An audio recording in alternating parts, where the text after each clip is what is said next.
Hello! So, ang pag-uusapan natin ngayon is, ano ang trabaho ko dito sa UK. Noong 2021, nag-move ako dito sa UK. Um, Kumuha ako ng fiancé visa and for 6 months wala akong work.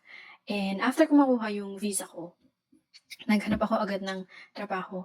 Maalala ko mga siguro dalawa, marami din akong in-applyan pero dalawa yung na-interview ako. Tas yung isa is ito ngayon yung work ko.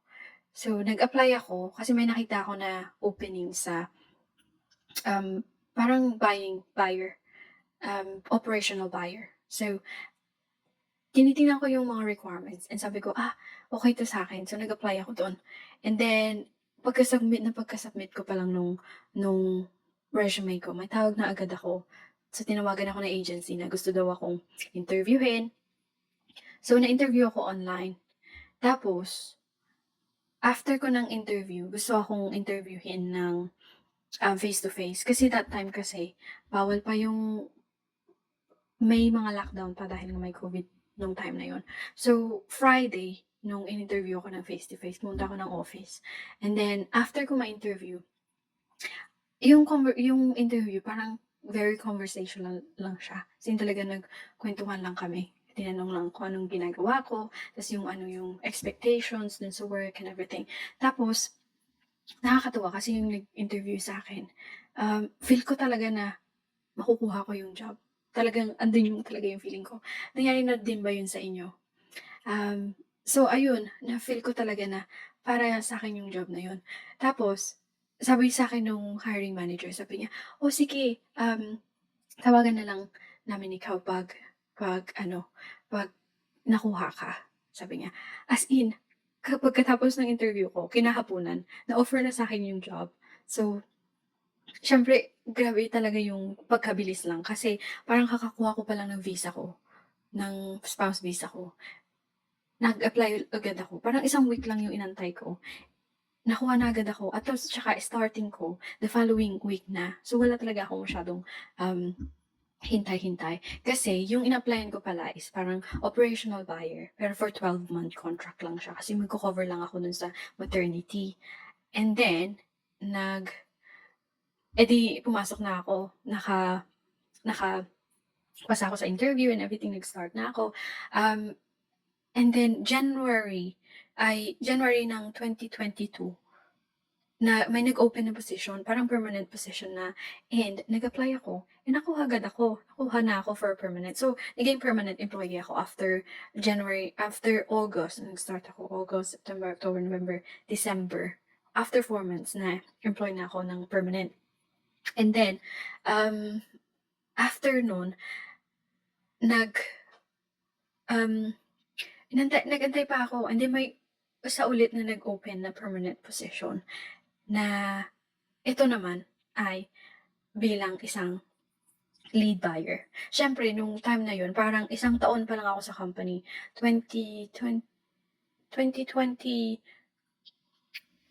2022 nung parang later year ng 2022 nung nag-open yung lead buying position. Tapos nung kasi aalis yung dating lead buyer, aalis siya kasi nakahanap na siya ng ibang work. Sabi ko sa sarili ko, "Paano kaya kung mag-apply ako?" Tapos sinabi ko yun sa line manager ko, sabi ko, "Gusto ko mag-apply dun sa dun sa job opening." Tapos ang sabi niya sa'kin, "Sige, i-try mo. Um, Sige, ipasa mo yung resume mo 'pag may job opening na." Tapos meron pang isang ka-team ko din na nag-apply, matagal na siya sa work. And then may isa pa from a different na department. Tapos maraming nag-apply, and then nag-interview na and everything. Siyempre merong mga tao na feeling nila hindi ko kakayanin kung ako yung makukuha na na lead buyer. Kasi yung time na yun siyempre bago pa lang ako sa company, hindi pa nila ako masyadong kakilala and everything. So, may mga pagdududa, and isa na dun yung may-ari ng company. Siyempre hindi niya din ako kilala, isang taon pa lang ako sa company nung nag-apply ako. So, meron talaga siyang mga duda, and hindi nila yun tinago. merong mga nag-apply dun sa company na matagal na din sa business. So, meron talaga ako ring mga kakumpetensya. Pero yung manager ko sobrang mabait siya and ang galing kasi ang lagi niyang sinasabi sa'kin is, "Kaya mo 'yan. Alam ko na, kaya mo 'yan." At saka nakikita niya yung attitude ko kaya mas binigyan niya ng, chance. So, nag-interview, lahat nung nag-applicant na interview and yung sinasabi pa nga ng may-ari ng business is i-open daw yung position sa labas para makahanap ng mga candidates. Pero sabi ng manager ko na hindi na kasi feeling ko sa mga nag-apply, meron ng, fit dun sa posisyon. So, ang ginawa niya, so nag-interview, kinausap ko pa nga yung director, eh, kasi parang feeling ko meron talaga siyang pagdududa sa'kin. So, yun yung ginawa ko. And then ang sabi niya sa'kin, "Hindi mo naman kailangang i-explain yung sarili mo sa'kin kasi ang magdedesisyon naman talaga is yung line manager mo." Ang maganda dito, tinanong naman may mga tanong siya dun sa line manager ko about kung sino yung iha-hire niya and everything. And, nung sinagot siya, kasi parang dineliberate pa yun ng may-ari ng business, eh. Merong talagang pinag-usapan pa yun sa directors meeting nila kung ano sino yung iha-hire and everything at saka yung compensation siyempre.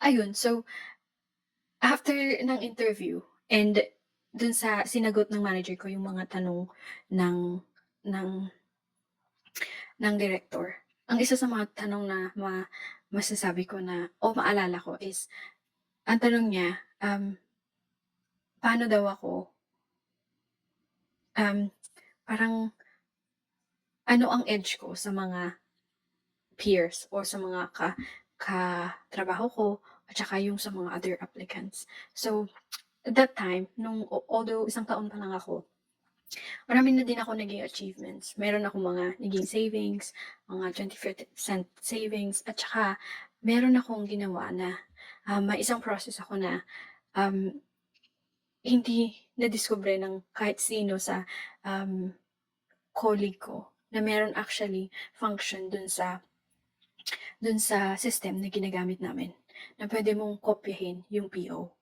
So, 'pag alam mo kung gawin yon, may mga instances kasi na puwede mo siyang 'pag same lang yung order, puwede mo siyang kopyahin. So, puwede mong gawin yon. So, ayun yung isa sa mga naging, um, isa sa mga binigay ko na example sa interviews ko.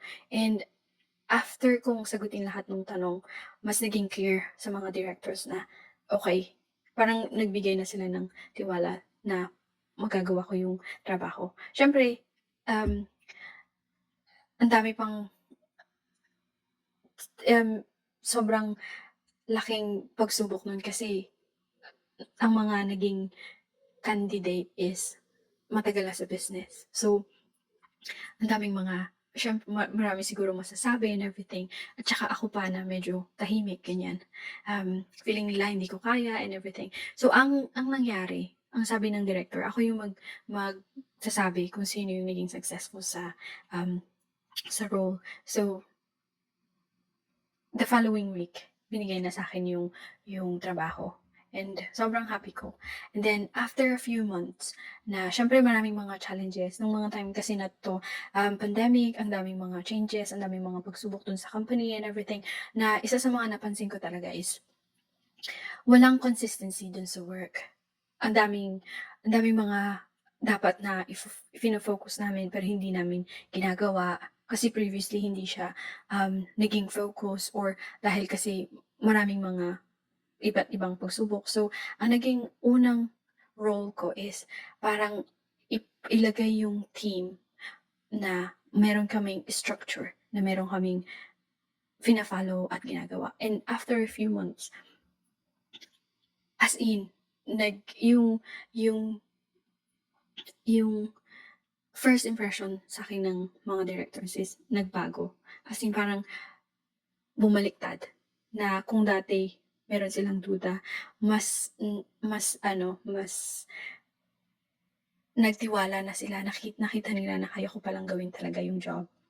And then, alam ko after a few months parang magha-holiday ako at sinabi sa'kin ng director na nung kinausap ko siya sabi niya, "Go, deserve mo 'yan." So, parang doon ko nung narinig ko yun talagang sobrang ang saya ko kasi parang, okey, ina-acknowledge na ako. So, ayun hanggang hanggang hanggang sa ngayon, andun pa rin yung tiwala sa'kin ng may-ari ng business at tsaka ang maganda pa dito, hindi naman sa maganda pero minsan parang mas may tiwala pa nga sa'kin yung may-ari ng business kaysa um, yung direct manager ko. So, ang daming mga ang dami ko ding mga naging challenges, ang dami kong natutunan. Hanggang ngayon dami-dami ko pa ring, natututunan sa ginagawa ko and ang dami ko na ding nagawa. And at sobrang nag-e-enjoy talaga ako kung ano yung ginagawa ko. So, ayun, sobrang happy ako na nabigyan ako ng opportunity at nag-open yung mga opportunity sa akin kasi feeling ko, nung pagpunta ko dito sa UK akala ko mahirapan ako maghanap ng work, akala ko hindi ako makakahanap ng same na office work kasi sobrang hirap talaga. Akala ko, um, magiging magwo-work ako sa na-include yung physical activities. Alam ko hindi ko kakayanin yun kasi hindi pa never ako nag-work ng physical activities. Laging ang ginagawa ko sa office or laging sa computer or whatever. Kaya sobrang grateful ako na nabigyan ako ng opportunity na mag-grow and hopefully marami pa akong i-go-grow.